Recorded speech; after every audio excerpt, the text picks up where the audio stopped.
It is time to go racing in the USA. Welcome to our second sprint race of the season. This is the Miami International Autodrome, our venue for the 6th round of the Formula One World Championship in 2025. The formation lap is mere moments away. It will begin behind the safety car after the rain has come down and already eliminated one of our contenders. Charles Leclerc is out, and 19 will take the 19 laps around this configuration of circuit. The 19 turns, the official corner count. There are defining ones at turn 1, at turn 11 and turn 17 as well. But we are going to run a wet session for the first time around this circuit. Charles Leclerc's Ferrari already painted into the wall.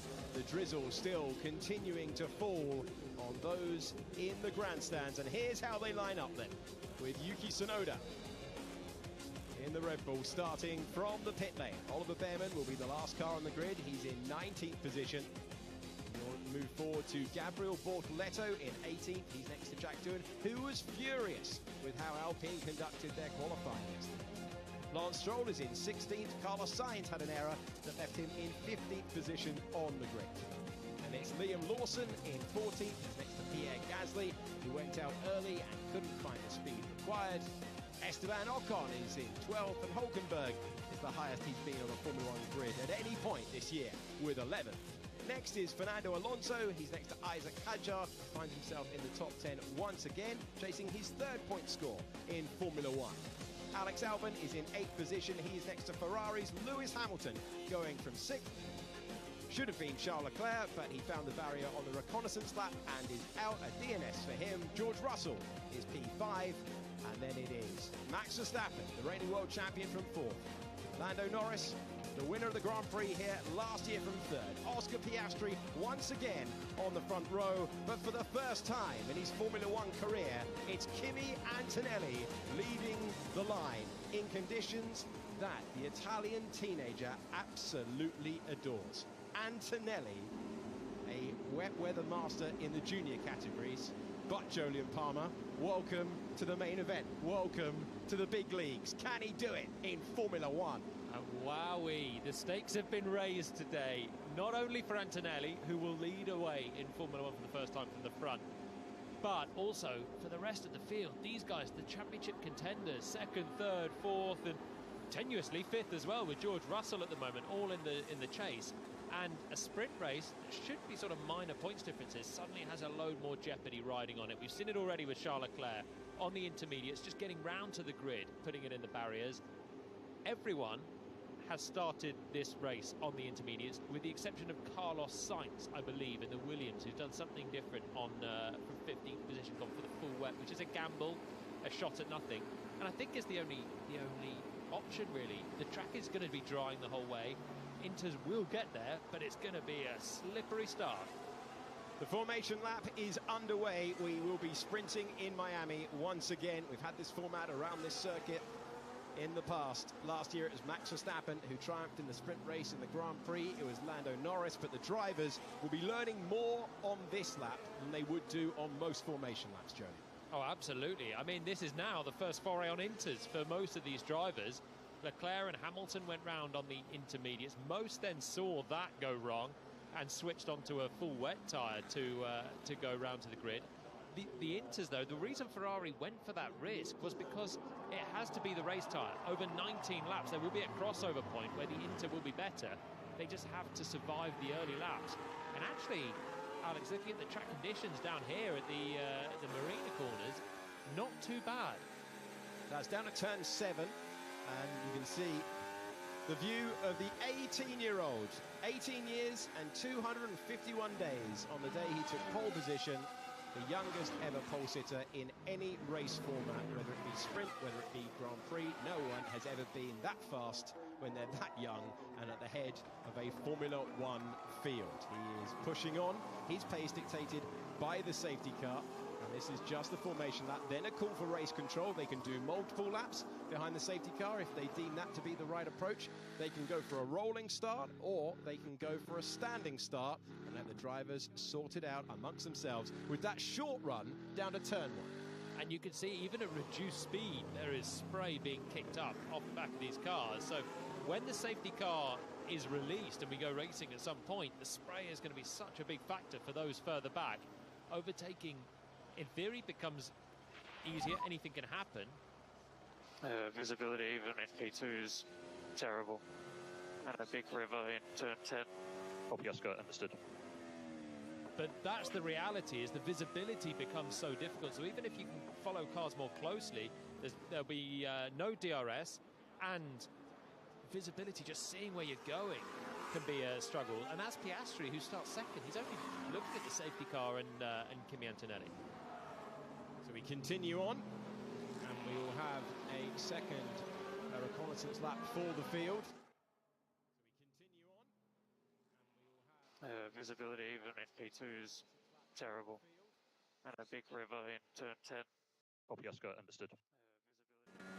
Let's have a look. Let's go on board, because I'm sure George Russell was ahead of him. This is the turn 17 chicane, and he's locked up. It's gone straight on, just a lock up at low speed. Oh, there was just enough room to recover. Yeah, so that's the final corner where we just joined him on board at the end of that. He was fighting the car as he was coming back on as well. So Max feeling that there's absolutely no grip in that braking zone. Now that is a key overtaking place there. So we continue to circulate behind the safety car. The cars don't refuel in the sprint. Let's hear from Antonelli. Can't see anything behind the safety car. Okay, copy.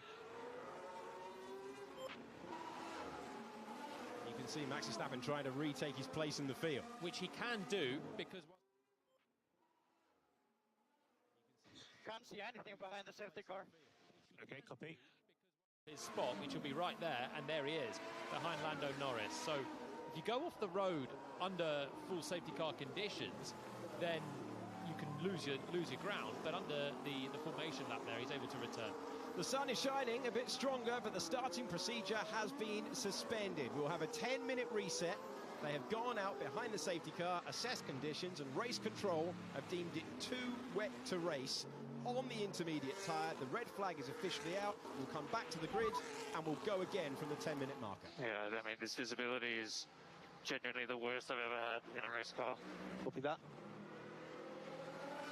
And that seems to be the issue. I mean, we saw Max had the lock-up down at this corner, but the track surface water doesn't seem to be too horrendous. It is not like there's massive puddles like there was on the way to the grid for these guys, but the visibility doesn't seem to be too horrendous. It is not like there's massive puddles like there was on the way. Yeah, I mean, this visibility is genuinely the worst I've ever had in a race car. Copy that.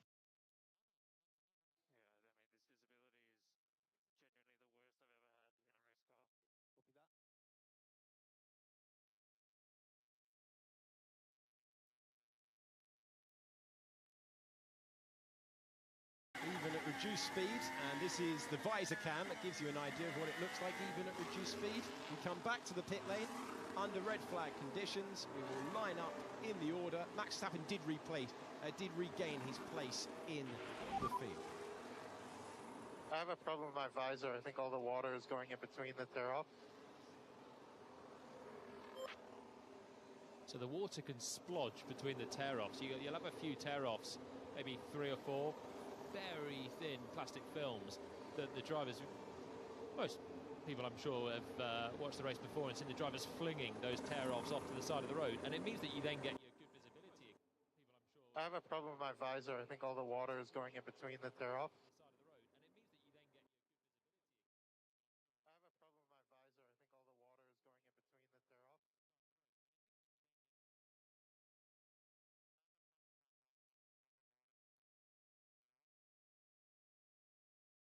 For Carlos Sainz to abandon his full wet tyre and change to an intermediate, but the visibility is not what the drivers want, and race control have monitored the situation. They will hear all the driver radios, they will look at all the footage that you are seeing at home. They have a massive wall of screens where they will have a look, and they have assessed it is too wet to race. The visibility isn't good enough. Can we change the headrest again? I'm way too far back.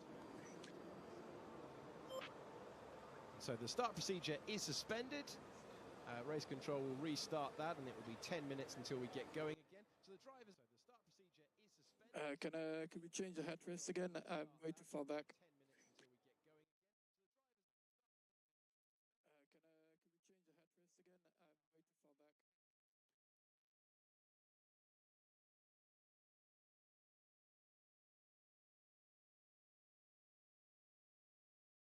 Your head at the right angle. I'm kind of surprised that that's not fairly well in place for Max at this stage, but he's had a reprieve then with the red flag. Driver comfort is 101 really, you'd have thought, but still tweaks being made then to Verstappen's cockpit positions, to Stroll's visor, and they'll all get a second chance. And I'm hopeful that we're not going to be waiting too long, because it is drying up, it's warm, and I don't think the track looked that bad, but obviously the spray was such a bad factor there. And Fernando Alonso instantly out of the car. Driver who's trying to score his first points of the season today. Any place in the top 8 will do it for him. A reminder that Charles Leclerc is not part of that top 10. He went off on the reconnaissance lap on the intermediate tyres at the exact moment that the rain intensified. So many people with a vantage point of this circuit, hosting its 4th Grand Prix weekend, with the deal to take them all the way to 2041. It is the 80th time a round has been held in the US that counts towards the World Championship, and we are waiting to see whether the youngest ever pole sitter in Formula One history will get the opportunity to lead the cars off the line and get that maiden win in Formula One. 1 year on, Lando Norris doing the same thing in the Grand Prix format. Yuki Tsunoda, he's been for a quick comfort break, and he's heading back to the car. Drivers take on so much fluid ahead of the race, expecting to time it perfectly, expecting to be racing for 30 minutes and going to work and then having to jump out. Yeah, you want to time your hydration, whether it's a long stint or a short stint, and this is not the Grand Prix distance. So yeah, you want to jump out when you're in the cockpit anyway, and you're not going anywhere, and that's what most of the drivers that we've seen have done. Ollie Berman looking chilled and chatting with his engineer, just regrouping their thoughts on what's going to happen. You see Lando Norris staying in the cockpit there as we see Oscar keeping cool on the outside. But it's one of those things I personally like to get out. I'm claustrophobic because you're strapped in so tight. Even if you slacken the seatbelts, you're kind of snug as a bug in a rug when you're in there. The seat is molded to you, but when you get hot and you're not going anywhere, personally, I wanted to get out. Other drivers like Lando staying in and keeping their focus on the job in hand. Different methods for different drivers.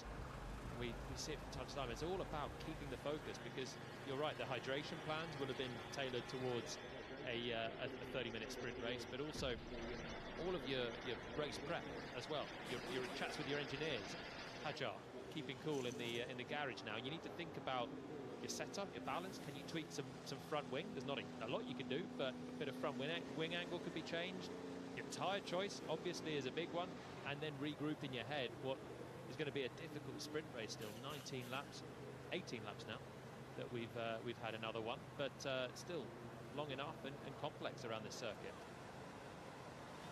Looking at Lando Norris and his mirror ball design on the 1-year anniversary of his first Grand Prix win. Good time to check in with our strategist on F1 TV and say hello to Ruth Busker. Thank you very much, Alex Chase. Well, it's all started so strategically for a sprint race, because right now all of the strategists are going to be looking both at the sky and at the ground. We are currently under red flag procedure. Now, what can they do? They can change tyres. We've already seen Carlos Sainz opt to take that extra wet, that slick wet tyre. He can now change to an intermediate for free. What else can they do? They can fix any damage. We heard Max Verstappen asking for a change in padding. There are certain tweaks they can do. They can't change the setup, and if they want to change parts, it's like for like.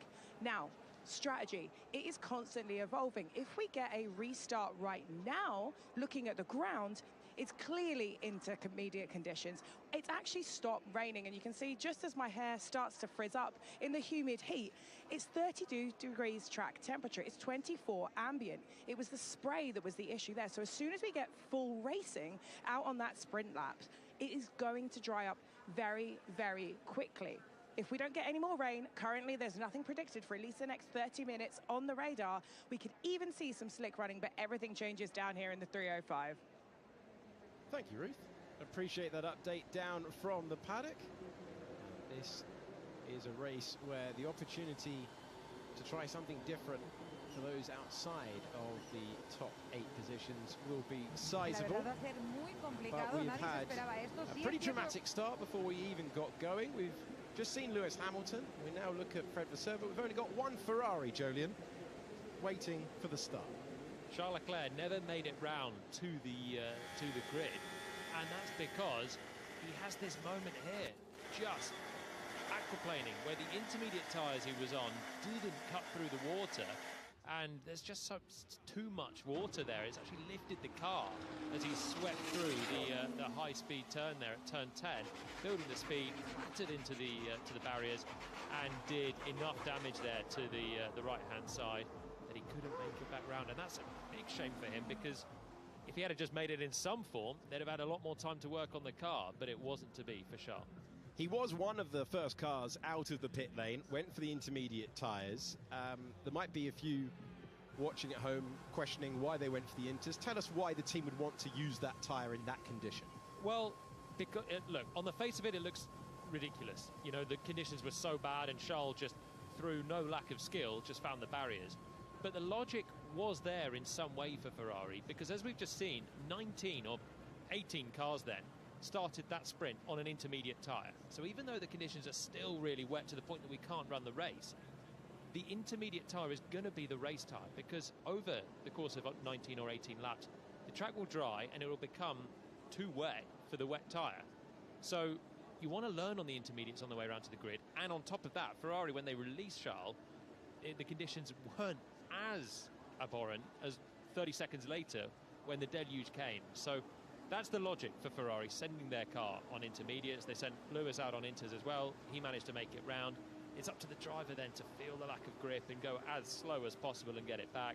But for Charles there, as the first or one of the first drivers round, it's a balance of trying to push and learn something on that tyre and then just getting it round and saving yourself for the race. And he's obviously not quite found that one.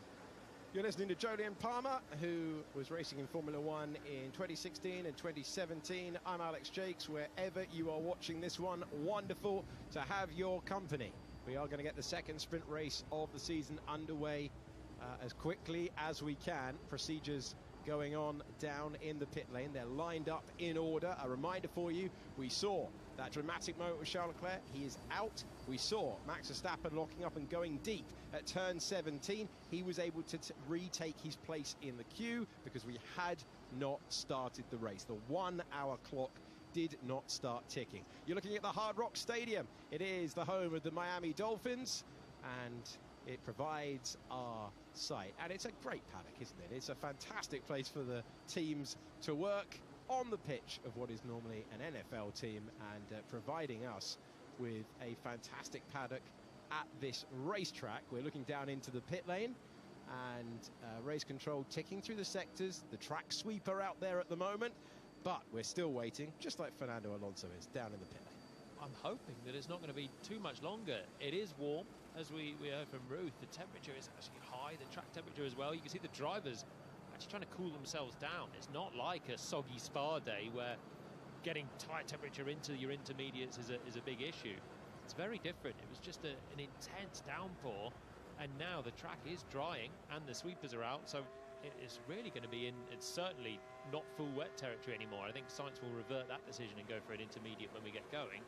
It was just the visibility that was too shoddy to get started. And with the high speeds we got around here, 210 miles per hour on the long straight, barriers either side of the circuit, obviously safety is paramount, and visibility is the absolute crux of that. If you can't see where you're going, it's just pot luck what you're driving into. Ruth is going to join us once again now. Ruth, give us the strategist's point of view at this stage as we get the message that we're going to begin at 12:25 local time, Ruth. Well, the strategist needs to shut up and tell you to fit the tyres, because you've only got 2 or 3 minutes to make the decision before we have to have the tyres fitted at the 5-minute signal. For me, it's looking more like an inter-track right now. Thank you, Ruth. You're looking at Marco Antonelli with a bit of nervous laughter at this moment.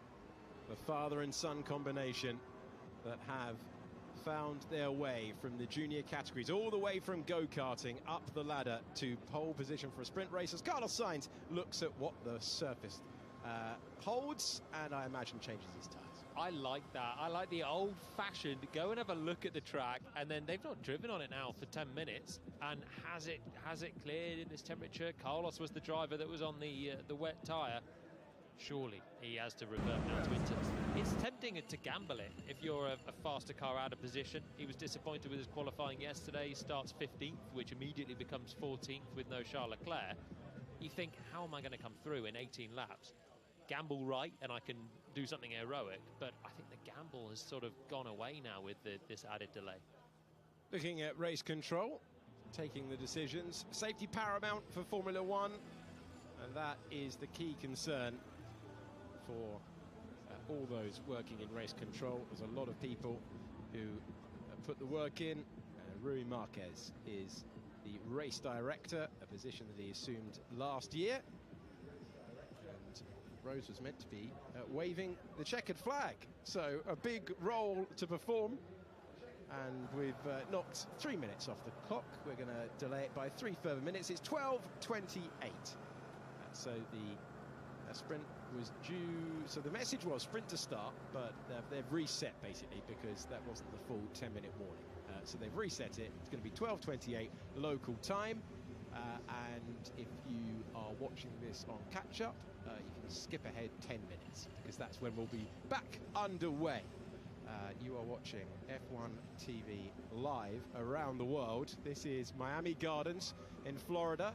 Our first ever wet race is under 10 minutes away, and we are fascinated to see from any vantage point, apparently even the spiral staircase up to the top tier at the Hard Rock Stadium, who can triumph. And it is a stacked grid at the front. We've got Kimi Antonelli trying to be the second youngest winner in Formula One history. We've got the championship leader in second. That's Oscar Piastri. We've got the winner of the Grand Prix here last year. That's Lando Norris in third. And the reigning world champion and wet weather master, Max Verstappen, going from fourth position. George Russell, the lead Mercedes, on the grid in every single event, whether it be sprint or Grand Prix. Until yesterday, he's always been in the top 5, but this is a day where he will be desperate for a good start to try and get on terms with his teammate. But you know what? I'm looking through the grid, and I'm just seeing everyone that's good in the wet. The depth of talent in the field now is so high. We had Lawrence Barretto speaking to Alex Albon before this, and saying he's a great driver in the wet. He is. He starts 8th, just behind Lewis Hamilton. I don't think I need to say too much about Lewis in the wet as well. But then you've got George Russell, who's extremely fast in wet conditions. Think back to Spa, where he put the Williams on the front row, or Brazil last year, where he led before the red flag. Max starts 4th. Don't need to say any more about how good Max is in these sort of conditions. Lando Norris is very fast in the wet, as is Oscar Piastri, the two McLarens. And then we've got Kimi Antonelli absorbing this pressure now and the delay. I wonder what's going on in his mind to try and keep the focus as an 18-year-old on his first ever pole. But we know from his junior formula, he was majestic in the wet last year in Formula 2. He was brilliant in Melbourne when a lot of the other rookies were running into trouble. In fact, all the other rookies were. Antonelli had a cracking drive. So, yeah, there's no one that we're expecting to fall back in this one. It's a stacked field. Yeah, Silverstone in wet conditions last year in Formula 2. Andrea Kimi Antonelli was pulling a second a lap on a very talented field that also featured Oliver Behrman, that also featured Gabriel Bortoleto and Isaac Hadjar. We had 4 grads from F2 to F1 in 2025. Also, looking back in Kimi Antonelli's junior career, there was a race at Zandvoort where he just powered through. It's those sort of drives, those defining days, where you grab the attention of those in Formula One. Max Verstappen had one at the Norris Ring in Germany years ago, and that was the race where Helmut Marko was like, we need to get this guy in Formula One quickly. Antonelli, mighty in the dry yesterday, has proven prowess in the wet. It's natural talent. It's feeling the grip underneath you. which is basically the makeup of a Formula 1 driver. It's what makes a racing driver fast. It's how you feel the grip and then compute how you're going to get the most out of it. But that is why you look through the history books and see Verstappen and Hamilton, great drivers in the wet. Ed Senna, famously majestic in the wet, as was Michael Schumacher. The legends have all been wet weather masters. And it's why you can see these guys from a young age. When they do wonderful things in treacherous conditions, you know they have the talent. Then there's other things. Do they have the mentality, the work ethic, the intelligence and everything else to go with it? And if they do, they become a pretty well-rounded package. And that's what Mercedes are certainly hoping that young Kimi Antonelli will have. And this is going to be really the first big test for him, isn't it? He's come in with low pressure until now. I mean, there's pressure in Formula One, but lower expectations. You know, he's so young, coming in alongside George Russell, who's meant to be leading this team and has done a great job leading this team so far. But now Kimi's given himself a shot. Now there's something to lose for him. A driver last year who was competing in Formula 2, but was also conducting an extensive testing program at circuits around Europe, and then moving on to the Middle East as well at Yas Marina. They ran him as much as they could in the old car, as per the rule book, working to get him prepared for this debut, and it is only his 8th Formula 1 race. You are looking at the pole sitter, an extraordinary story already at 18 years of age, but an extraordinary responsibility. We heard on the radio from him that he couldn't see, and he was behind the safety car. So what it must have been like for those at the very back of the field. The wall of spray meant that we had to chuck in a delay here. We will venture out of the pit lane in coming up to 5 minutes time. Yeah, and when the leader thinks that the visibility is tough, then believe you me, further back, it is just as frustrating as this is to wait. It's just not raceable conditions. And usually you get some hero further back in the field that will be on the radio saying, yeah, this is good, let's go for it, let's do it. There wasn't today. Even the more experienced heads, or the likes of Lewis Hamilton, Fernando Alonso in the mid-pack, they didn't fancy it in that condition before. I have to say, this is not looking that wet at all. It really isn't. Let's get a perspective of what the conditions were like about half an hour ago. This is Charles Leclerc, who's just been to the media pen, talking about the conditions. There could be many reasons, but at the end of the day, I'm the one behind the wheel. So, I mean, it's a mistake, and a big one, because obviously on the lap to the grid, that's never what you want. I was completely out of control in the back straight. I wasn't even flat out, so I wasn't trying to push in the straights, but there was a lot of aquaplaning, and the car was just not responding to anything I was doing anymore, and it was the wall. But yeah, it doesn't justify what I've done. Do you think the car can be ready for qualifying for later? I'm pretty confident. I couldn't really see the amount of damage there was. It was quite a big hit, because in this particular place of the straight, it's only a hard wall, so the hit was quite hard. We'll see. Charles Leclerc in the media pen a few moments ago.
forzato l'interno, però non ha mai forzato Antonello Fucci. Sì, abbiamo finito in there wasn't a bit of it, but Anthony might have lost the right track as well.